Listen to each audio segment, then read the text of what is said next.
Hello everyone and welcome back. Now in the last lecture I introduced you to circle diffeomorphisms. We got to talk about the devil's staircase, one of the coolest named functions in all of mathematics.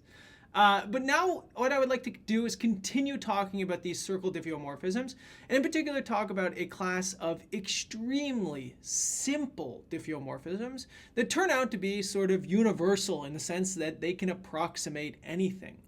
Now, before we get into it, I want you to sort of think this out for a second, okay?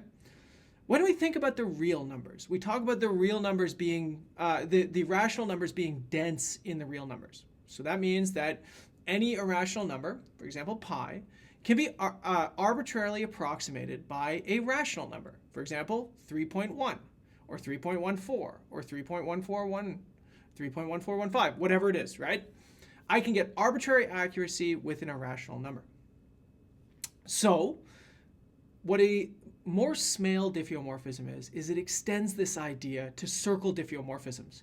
And what takes the place of the rational numbers and the irrational numbers are rational rotation numbers and irrational rotation numbers. And in fact, what a Morse-Smale diffeomorphism is it is a circle diffeomorphism that I will define in a moment with specific properties that give it a rational rotation number. And what we can show is that these Morse-Smale diffeomorphisms can arbitrarily approximate any circle diffeomorphism, making them sort of the analog of rational numbers in these circle diffeomorphism frameworks. Okay, so let's start with the definition. Okay, definition. An orientation preserving diffeomorphism, just because diffeomorphism is long for me to write, of S1 is Morse-Smale. So if you know, again, if you know topology, or if you know mathematics in general, Morse and Smale, two giants of topology, if it is, or if it has, pardon me, if it has a rational rotation number,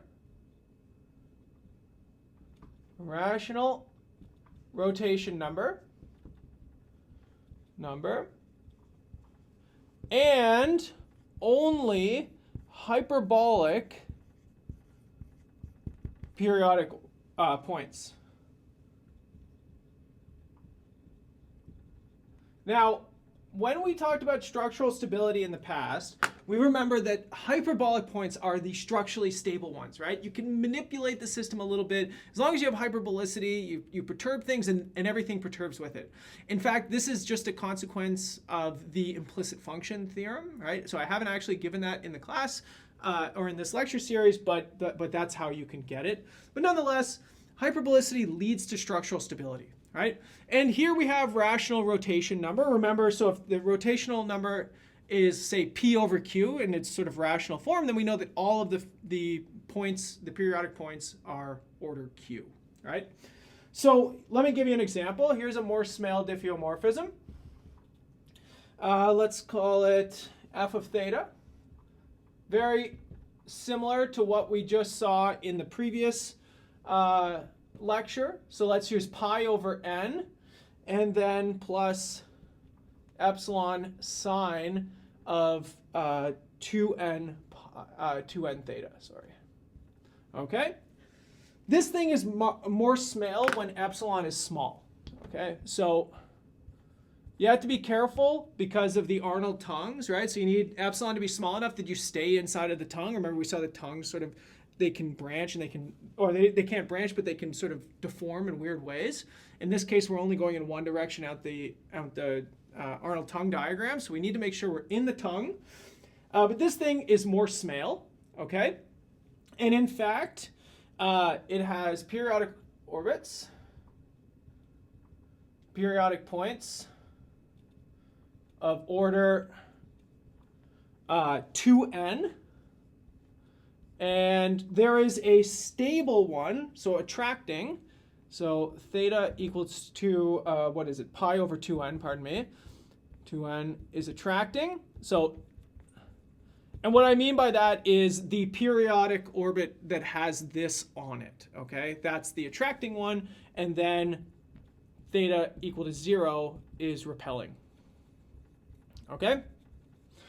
Now, here's the most important point, right? If you have a rational rotation number, as I said, if it's p over q, then everything is order q. And if you go to the qth iterate of your system, everything is a fixed point, right? So this is how we've analyzed periodic points in the past.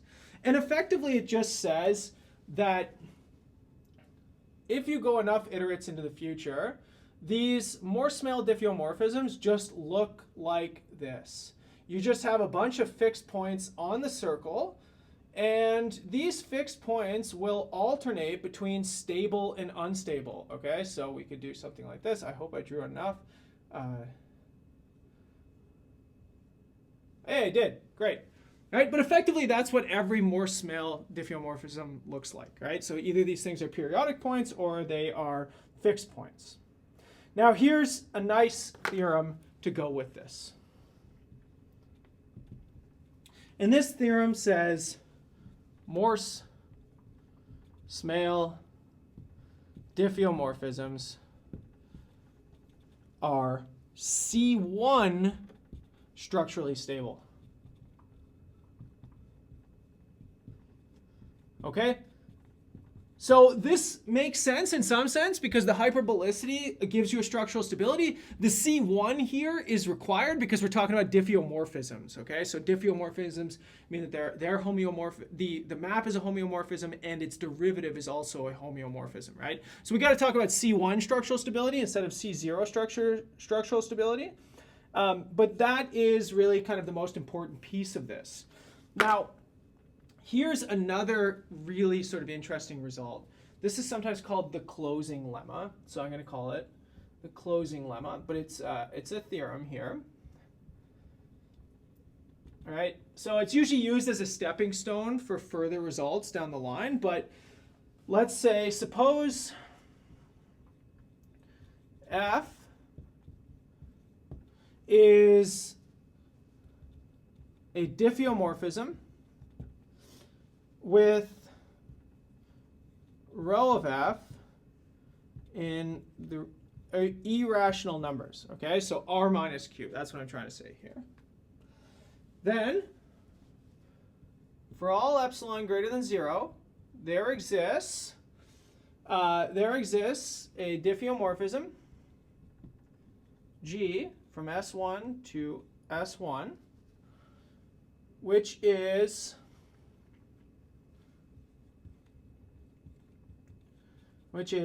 CR epsilon close